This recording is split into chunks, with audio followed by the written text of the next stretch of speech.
Assalamualaikum warahmatullahi wabarakatuh. Bismillahirrahmanirrahim. Alhamdulillahirrabbilalamin. Wabihi nasta'inu ala umri dunya waddin. Wa ala alihi washabihi ajma'in. Amma ba'du. Teman-teman sekalian, sadur sadayana, kembali dengan saya Sem 06. Dan kali ini Sem 06 tidak akan bermain game terlebih dahulu, tetapi Sem di sini akan mengaji bersama dengan kalian semua para sahabatku, teman-teman sekalian. Nah, di sini Semen akan mencoba untuk mengaji kitab Sulamut Taufik ya, kitab fikih tasawuf. Tapi sebelumnya, alangkah baiknya sebelum kita mulai mengaji, kita terlebih dahulu bertawasul kepada musannifnya agar mendapatkan keberkahan dari beliau ya.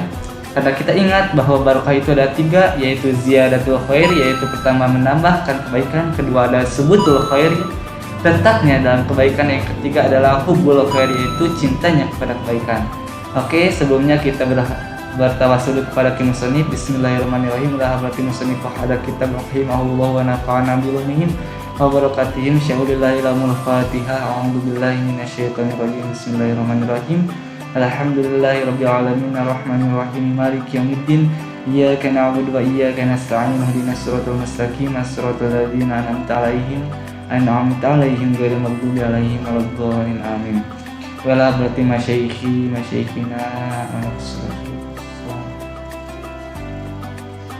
Al-Fatihah. A'udzubillahi minasyaitonir rajim. Bismillahirrahmanirrahim. Alhamdulillahirabbil alamin arrahmanir rahim maliki yaumiddin. Iyyaka na'budu wa iyyaka nasta'in ihdinas siratal mustaqim siratal ladzina an'amta 'alaihim ghairil maghdubi 'alaihim waladdallin amin. Oke, teman-teman sekalian, hari ini kita akan mengaji kitab Sulamut Taufik ya. Mohon maaf sebelumnya ya, saya tidak menggunakan peci ya, karena ini sedikit mendadak ya. Oke, kita akan mencoba membahas dari ma'asil ya. Ma'asil itu adalah berbagai maksiat atau pirang-pirang maksiat. Yang kita akan bahas kali ini adalah faslun wa min ma'asil batni ya. Oke, kita baca bersama-sama. Bismillahirrahmanirrahim. Faslun ari ieu eta hiji pasal ya. Wa min ma'asil batni jeung eta tetep tina sapaina pirang-pirang pamaksiatan baksa perut ya. Jadi sebagian dari maksiat perut ya, aklu riba, ari ngadah riba. Nah, dari sebagian maksiat perut itu yang pertama adalah makan harta riba. Riba. Apa itu riba? Apakah kalian tahu apa itu riba? Mungkin untuk penjelasan riba akan sedikit panjang ya, karena riba itu ada berbagai macamnya. Tapi untuk riba nanti akan saya bahas lebih lanjut ya, dan lebih terperinci agar kalian tidak terlalu agar kalian bisa mendapatkan lebih banyak ilmu dari apa itu penjelasan riba ya. Kalau kita lihat dari sarahnya adalah wahwa jeung ari itu riba teh minal kabairi eta tetep tina sapeuna pirang-pirang dosa anu gede bil ijma'i kalawan rembuk para ulama. Jadi riba itu adalah suatu perkara yang sangat-sangat dosa ya, dari berbagai dosa yang sangat besar ya. Itu adalah sesuai dengan kesepakatan para ulama ya. Nah, riba ini contohnya saja ya, saya akan kasih contoh untuk kalian. Apa itu riba? Riba itu seperti kalian meminjam uang kepada rentenir ya. Tahu kalian rentenir? Suka meminjamkan uang, tapi ketika kalian meminjamkan atau mengembalikan uang itu, ketika kalian harus mengembalikan uang itu harus ada tambahan lebih kepada si pemberi pinjaman. Nah, itu adalah termasuk kepada riba ya. Nanti akan saya lebih bahas lebih lanjut tentang riba. Nah, kalian harus hati-hati ya. Anda akan berdosa jika kalian atau Anda semua sampai makan harta riba. Oke, yang pertama adalah aktu riba, yaitu memakan harta riba. Dan yang kedua adalah wal muksi, memakan harta pajak ya. Nah, pajak di sini adalah pajak ilegal ya. Pajak ilegal yang mana mungkin seperti pemajakan preman atau sebagainya. Mungkin sebagai bisa juga dengan palakan secara paksa ya. Nah, ini adalah sebagian dari maksiat perut ya. Kalau kalian sampai makan harta dari harta pajak tersebut ya, apalagi sampai jadi koruptor, kalian semua, Anda semua berdosa sangat besar ya. Di perut kalian nanti akan meletus api neraka. Keluar. Oke? Kita lanjutkan lagi dari sebagian maksiat bangsa perut ya. Yang kedua adalah wal gosbi ya, memakan harta gosob. Apa itu gosob ya? Nah, gosob itu adalah kalian mengambil barang seseorang tapi tanpa ada izin dari orang tersebut. Nah, itu adalah gosok. Kalau contoh kecilnya itu seperti kita ke masjid ya. Kita ke masjid memakai sendal swallow contohnya. Dan ketika pulang dari masjid kita menggunakan sendal eger. Wow, itu sangat luar biasa ya. Kalian mengambil barang orang lain tanpa sepengetahuannya dan tanpa izinnya. Dan niat untuk mengalihkan kembali ketika kalian menemui sholat atau ke masjid kembali. Nah, itu adalah gosok ya, termasuk gosok. Kalian meminjam barang tanpa izin dari si peminjam, kemudian kalian bermaksud mengembalikan kembali. Nah, itu tidak boleh, itu termasuk gosok ya. Banyak sekali gosok ya, apalagi ketika sholat Jumat, ketika kalian sholat Jumat memakai sendal swallow dan pulang menggunakan sendal eger. Wah, itu sangat dosa. Nanti kaki kalian akan terkena api neraka ya para sahabat semen. Jadi jangan sampai kalian menggosok ya, apalagi memakan harta gosoban ya. Oke. Kemudian wasyirqati. Oke. Dan yang berikutnya adalah memakan harta curian.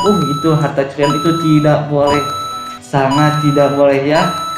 Karena orang yang mencuri itu hukumannya, kalau di dalam hukum syariah itu tangannya terus dipotong, tangan kanan terlebih dahulu. Itu pun jikalau mencapai nisabnya ya. Kalau tidak salah nisabnya itu 1 dirham ya. Nanti saya akan jelaskan lebih jelas tentang hadnya orang yang mencuri ya. Karena harus dipotong tangannya. Itu sangat sadis sekali ya. Karena demi kebaikan kita semua, jangan sampai mencuri. Karena kalau kita sampai mencuri 1 kali, nanti kelanjutannya akan mencuri lagi, dan mencuri lagi. Jangan sampai kalian bentuk syirkoh ya, makan harta syirkoh lagi. Karena apa yang kita makan nanti akan menjadi darah daging pada tubuh kita. Dan ini akan menjadi penghalang rahmat Allah kepada kita semua ya, para temanku sekalian, para sahabat semen sekalian. Jangan kalian sampai masuk pada maksiat perut ya. Oke, kita lanjut lagi. Wa kulli ma'khudin bi muamalatin harramaha. Wa kulli ma'khudin, dan makan saban-saban perkara yang diambil atau yang dicopot bi muamalatin, dengan muamalah ya. Muamalah itu dengan cara ya, muamalah itu bi muamalatin harrama anu tasna haramkeun, yang mengharamkan kepada itu muamalah. Harrama yang mengharamkan hak kepada itu muamalah ya. Naon asyar'u, hukum syara. Jadi kalian tidak boleh ya menghalalkan segala cara untuk mendapatkan harta kekayaan kalian, meskipun itu jalan atau muamalah itu sangat menggiurkan. Contohnya seperti apa? Seperti kalian menjual beras atau menak timbangan. Kebiasaan pedagang itu suka melebihkan timbangan atau apapun itu, atau dengan cara menipu lah, atau dengan cara apapunnya yang sangat-sangat diharamkan oleh hukum agama ya, hukum syara. Karena dengan muamalah tersebut, maka harta yang diperoleh itu tidaklah halal. Maka harta yang diambil secara dengan muamalah yang haram itu, maka harta juga menjadi haram ya secara otomatis. Jadi tidak boleh kalian bermuamalah dengan muamalah yang haram. Maka inilah pentingnya kita untuk bisa mengaji ya, apalagi mengaji ilmu fikih, tasawuf, dan tauhid. Karena itu adalah 3 pokok ya, 3 pokok dalam fardu ainnya ilmu. Kalau tidak kita mengetahui ilmu itu, maka berdosalah kita. Oke, kita lanjut lagi. Dari sebagian masyarakat bangsa seperti itu, apalagi wasyurubul khamri, dan meminum arak teman-teman. Ini sangat berbahaya sekali ya. Meminum arak atau minum bahan yang dapat memabukkan seperti alkohol, seperti apalagi dan sebagainya. Pokoknya macam orang tua itu tidak boleh ya. Apalagi minum anggur merah ya, yang setahu semen itu tidak boleh ya. Karena khamr itu adalah umul maksiat ya. Khamr itu adalah umul maksiat. Umul maksiat itu adalah ibu dari berbagai pirang-pirang maksiat, ibu dari berbagai macam maksiat. Jadi kalian kalau sudah minum khamr, maka kalian sudah mengenai ibunya. Otomatis kalau kalian sudah mengenai ibunya, maka kalian akan kena kepada anak-anaknya, akan tahu ya. Nah, ketika kalian memakan atau umul khamri ya, umul maksiat, nah maka otomatis maksiat-maksiat yang kecil-kecil yang berada di bawahnya itu akan terbawa oleh kalian, akan terlakukan oleh kalian. Jadi hindarilah, ijtanib anhum ya, kejauhilah dari maksiat ya, ijtanib anha ya, ijtanib anha, jauhilah dari maksiat ya. Oke, kita lanjut lagi. Wahadus syaribi jeung ari hadna orang yang minum ya. Wahadus syaribi jeung ari jalma wahadus syaribi jeung ari hadnya atau batasan orang minum yang minum khamr adalah arbauna eta 40 naonana jalatan jilidanana. Jadi orang yang meminum khamr itu atau yang minum itu dihadnya itu dengan 40 teman-teman, 40 kali dicambuk ya, dijilid. Itu sangat mengerikan sekali. Kalian cepret 40 kali ya. Jadi jangan sampai kalian minum khamr ya. Kalau kita menerapkan hukum syariah mungkin berat ya bagi kita semua, karena kita manusia yang selalu terjerumus pada dosa ya. Meskipun kita itu al-insanu makhluk khata nisyan, tapi jangan sampai menjadi alasan manusia itu makhluk khata nisyan. Tapi ya jangan, kita itu manusia itu mempunyai dua sifat malaikat, seperti sifat malaikat dan seperti sifat iblis. Janganlah seperti sifat iblis yang selalu salah, dan kita tidak selalu seperti sifat malaikat yang selalu benar ya. Kita ada di tengah-tengahnya yang mutawasit bainal iblis wal malaikat. Jadi usahakan diri kita agar menjauhi ya, karena minum khamr itu hanya 40 kali jilidan. Mungkin kalian akan menjadi sakit punggung ya, di punggung kalian tuh dicambuk 40 kali. Itu bukan rasa sakit yang luar biasa ya, itu baru dunia. Rasa sakit yang luar biasa itu nanti kalian di akhir, kalian akan dipanggang oleh api neraka. Sungguh menyedihkan, jangan sampai ya. Oke, kita lanjutkan lagi. Lilhuri, jadi 40 campan itu adalah lilhuri untuk orang yang merdeka ya. Lilhuri bikin jama yang merdeka. Nah, orang merdeka itu adalah seperti kita ya. Nah, karena di zaman sekarang itu tidak ada lagi namanya perbudakan, karena sudah dihapus ya oleh Presiden Amerika. Kalau tidak salah adalah Abraham siapa ya? Pokoknya Presiden Amerika ya, Abraham Lincoln ya, itu yang menghapuskan perbudakan seluruh dunia. Itu adalah salah satu rahmat Allah yang sungguh luar biasa yang melalui Abraham Lincoln untuk membebaskan perbudakan di atas muka bumi ini. Nah, jadi hukuman 40 cambuk itu untuk orang yang merdeka seperti kita ya. Dan orang yang merdeka itu hukumnya lebih banyak ya, karena kita itu tertaklif atau terhukumi ya. Jadi jangan sampai panis piha jeung saplahina-tina itu 40 cambukan birokiki eta tetep bikin abid. Panis piha jeung saplahina-tina wanis piha jeung eta tetep wanis piha dan setengahnya untuk itu 40 arba'in ya, 40 cambukan birokiki eta tetep bikin abid. Jadi untuk abid itu hanya 20 cambukan, tapi untuk zaman sekarang abid itu sudah tidak ada ya. Abid itu adalah budak belian yang mana dibeli oleh ada 3 cara, mungkin ada beberapa cara, seperti dari harta rampasan perang, seperti apalagi dan sebagainya. Nanti akan saya menjelaskan tentang abid ya. Walil imami jeung eta tetep pikeun imam ya, seperti pemimpin. Aziyadatu ari aya tambahan ya. Jadi untuk imam itu ketika minum khamr, ketika pemimpin kita minum khamr itu ada tambahan. Tambahnya itu ada takjiron, ditakjir atau diwirang atau dimalu-malukan, seperti diarak ya. Diarak keliling kampung atau keliling desa atau keliling kota atau keliling negara. Kejauhan kalau keliling negara ya. Jadi untuk imam itu tidak boleh meminum khamr, karena imam itu atau pemimpin itu, terutama pemimpin muslim itu tidak boleh meminum khamr. Karena sebagai panutan kita tidak boleh ya. Kalau pemimpin kita minum khamr, apalagi masyarakatnya seperti kita pasti kita akan mencontoh kepada pemimpin kita ya. Tidak boleh ya. Apalagi pemimpin itu sebagai contoh bagi para masyarakat yang berada di bawahnya. Oke. Wa minha jeung eta tetep dina saparihna ma'asiyatul batni ya, ma'asil batni. Dan sebagian dari berbagai macam maksiat perut. Wa kulli najsin, dan memakan atau minum barang yang najis sabana. Wa kulli najsin jeung ari memakan saban-saban jeung eta wa minha jeung eta tetep saparihna ma'asil batni. Aklu kulli muskirin ari ngadahar saban-saban perkara anu matak ngawureukeun. Nah, ini ya perkara yang matak ngawureukeun itu banyak ya, bukan khamr saja. Karena yang matak ngawureukeun itu seperti makan, kalau kebanyakan pasti bakal buruk ya, bakal pusing. Apalagi makan duren, makan sesuatu yang apalagi antimo yang 12 set itu diminta langsung, itu tidak boleh karena dapat buruk. Kalau misalnya minum teh kotok dengan 1 mangkok, itu apakah bisa teh kotok 1 mangkok? Itu termasuk muskil ya, karena itu batak buruk. Nanti kita pusing ya. karena sesuatu yang pusing itu tidak baik untuk kita, yang berlebihan itu tidak baik ya. Jadi miskin itu jangan hanya ke kamar saja. Kalian makan berlebihan sampai pusing itu juga diharamkan ya, termasuk maksiat perut ya, tidak boleh. Wakulin najisin, dan makan minum barang yang najis. Wakulin najisin jeung ari ngadahar saban-saban perkara anu najis. Apa yang najis itu ya?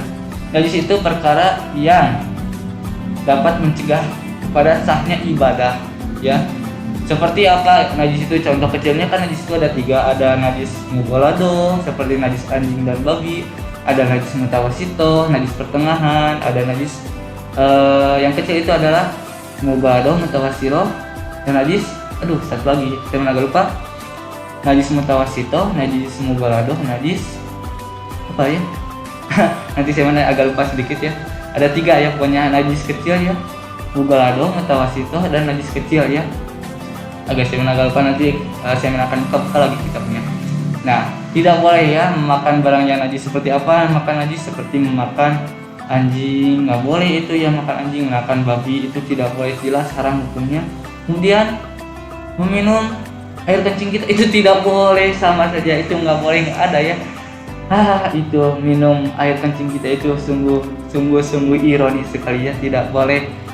Seperti apa lagi? Seperti minum teh kotok itu tidak boleh teman-teman ya. Kalian minum teh kotok seperti tidak ada minuman yang lain saja. Selagi ada minuman air putih ya minum air putih saja, jangan sampai minum barang yang najis ya. Oke, kita lanjut lagi dari sebagian maksiat perut. Mustakdarin, dan meminum atau makan barang-barang yang menjijikan ya. Mustakdarin jeung ari minum atau makan sakur-sakur perkara yang kotor atau yang menjijikan. Menjijikan itu seperti apa ya? Kalau kita mungkin melihat bangkai atau melihat tikus, mungkin itu sedikit menjijikan ya. Atau seperti meminum menjilat leho. Menjilat leho ya. Itu bisa masuk kategori haram. Itu termasuk kepribadian atau daerah masing-masing ya. Karena sesuatu yang menjijikan itu mungkin setiap daerah itu berbeda. Seperti leho mungkin dari sebagian golongan ya, ada yang dari leho man tegel ini leho itu tidak menjijikannya, ingus itu tidak menjijikan. Tapi ada sebagian orang yang berpendapat ingus itu menjijikan, menjadi hukumnya menjadi haram ya. Jadi tidak boleh ya makan perkara yang menjijikan atau yang geuleuh bahasa Sunda nama. Ya seperti makan kecoa kan itu agak sedikit serangga-serangga yang tidak boleh ya. Itu tapi kembali kepada persepsi kalian, apakah menjijikan atau tidaknya kembali kepada kalian. Kalau untuk semen itu sedikit menjijikan, jadi mungkin termasuk kategori haram. Wa aklim malil yatimi, jeung eta teh tina sapaina maksiat seperti itu. Akul malil yatimi ari memakan saban-saban perkara anak yatim ya. Tidak boleh memakan harta anak yatimnya, karena ada di dalam Al-Qur'an juga ya. Surat Al-Maun ya. Ara'aital ladzi yukadzibu biddin fadzalikal ladzi yad'ul yatim wa la yahuddu 'ala ta'amil miskin. Ini tidak boleh memakan harta anak yatim ya. Nah, ukuran anak yatim itu adalah seorang anak yang belum mencapai batasan baligh ya teman-teman, dan setelah ditinggalkan oleh ayahnya, itu anak yatim, tidak boleh diambil hartanya. Meskipun biasanya anak yatim itu mempunyai warisan. Nah, ketika warisan ini dibagikan kepada anak yatim, jangan sampai dulu diberikan ke anak yatim karena beliau itu belum baligh ya teman-teman. Nah, tidak boleh memakan harta anak yatim ya. Nanti akan jelaskan saya lebih rincinya tentang anak yatim. Awil al-kofi, atau memakan harta wakaf ya, berbagai macam harta wakaf. Ala khilafima, bari tetap jelayan karena perkara hukum sarroto anu tos nyaratkeun kana itu umatnya saha al-waqifu jamaah yang mewakafkan, orang yang telah mewakafkan.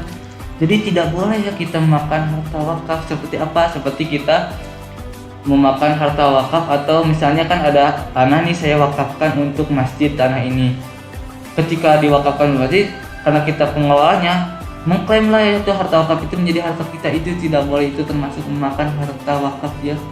Seperti Al-Quran wakaf itu tidak boleh jual belikan ya, karena sudah ada jelas itu harta wakaf, berarti otomatis kalau sudah wakaf itu menjadi umat ya, menjadi otomatis untuk umat Islam ya, untuk umat ya, untuk kebaikan umat ya, untuk siapapun terutama ya, karena harta wakaf itu ya umum, bisa dipakai oleh siapapun ya. selagi dalam proses kemaslahatan bagi umat ya. Oke, kemudian dan dari sebagian maksiat perut itu adalah wal ma'khudi biwajhil hayai, dan memakan perkara yang diambil dengan arah-arah malu. Nah, ini sepertinya seperti nyogok ya, ketika karena biwajhil hayai itu kita seperti misalnya contoh pejabat ya, kita pejabat, ada orang yang datang, Pak saya mengurusi anu tolong dipelicinya, ada uang set diambil, kan itu sedikit agak malu-malu ya, dia malu-malu tapi diambil, itu nggak boleh ya, tidak boleh. Itu biwajhil hayai itu seperti nyogok, seperti mempelumas dan sebagainya, itu tidak boleh ya. Itu karena termasuk ke dalam ma'asil batni, sebagian dari maksiat perut ya. Karena maksiat ini sering terjadi di dalam hidup kita, apalagi di zaman sekarang yang sungguh bobrok sekali ya teman-teman. Jadi jangan sampai kita terjerumus dalam maksiat perut ini yang telah yang telah kitab ini atau kitab Salamun Taufik ini ceritakan kepada kita semua, karena ini semua itu dapat mencelakai kita di dunia dan khususnya nanti kita di akhirat, karena mendapatkan uqubatullah ya, mendapatkan siksaan dari Allah. Itu tidak boleh, sangat-sangat mengerikannya. Jadi jauhilah istanib anha ya, jauhilah dari perkara maksiat ini ya. Oke, berbahaya sekali. Dari fasul min ma'asil batni, yang pertama itu adalah tidak boleh makan harta riba, yang kedua tidak boleh memakan harta pajak ya, pajak itu karena untuk kepentingan umat ya. Kemudian tidak boleh memakan harta gosok, yang ketiganya tidak boleh memakan harta maling atau curian, yang keempatnya tidak boleh memakan harta dengan muamalah yang diharamkan oleh hukum agama, yang kelimanya kemudian tidak boleh meminum arak ya teman-teman. Kemudian untuk minum arak ini 40 kali cambukan loh, 40 kali cambukan. Sungguh mengerikan. Dan tidak boleh yang ke berapa ini? 7 ya. Tidak boleh memakan atau minum perkara yang dapat memabukkan ya. Oke, tidak boleh. Tidak boleh makan najis atau minum najis, tidak boleh makan yang dianggap jijik atau geuleuh atau menjijikan lah gitu. Tidak boleh memakan harta anak yatim, tidak boleh memakan harta wakaf, dan tidak boleh memakan harta sogokannya biwajhil hayai. Nah, ini adalah sebagian dari maksiat perut. Nah, semoga kita dijauhkan dari maksiat perut ini, karena perut ini adalah sumber ya. Kadang kala kita kelaparan itu menjadikan menghalalkan segala cara ya. Ketika kita lapar itu kadang untuk mendapatkan harta atau mendapatkan makanan itu kita terobsesi dengan berbagai macam cara agar kita bisa memenuhi hasrat nafsu perut kita ya. Itu tidak boleh ya, karena al-fakiru ayyakuna kufra ya, karena kefakiran itu akan menjadikan kekufuran ya. Oke, mungkin untuk pengajian ini saya mengucapkan sekian, kurang lebihnya mohon maaf. Jika kalian teman-teman sekalian mendapatkan manfaat dari kajian ini, alhamdulillah saya bersyukur sekali. Dan jika teman-teman mendapatkan ada pemahaman yang salah yang saya telah ucapkan, atau dari pembacaan kitab ini ada yang salah, mohon diluruskan gitu ya. Dari segi bacaan, dari segi i'rab ataupun talqin mohon dibetulkan ya, karena di sini saya juga masih belajar ya. Mungkin cukup sekian untuk video kali ini tentang maksiat perut. Kurang lebihnya mohon maaf. Wabillahi taufiq wal hidayah wal ridho wal inayah. Wassalamualaikum warahmatullahi wabarakatuh.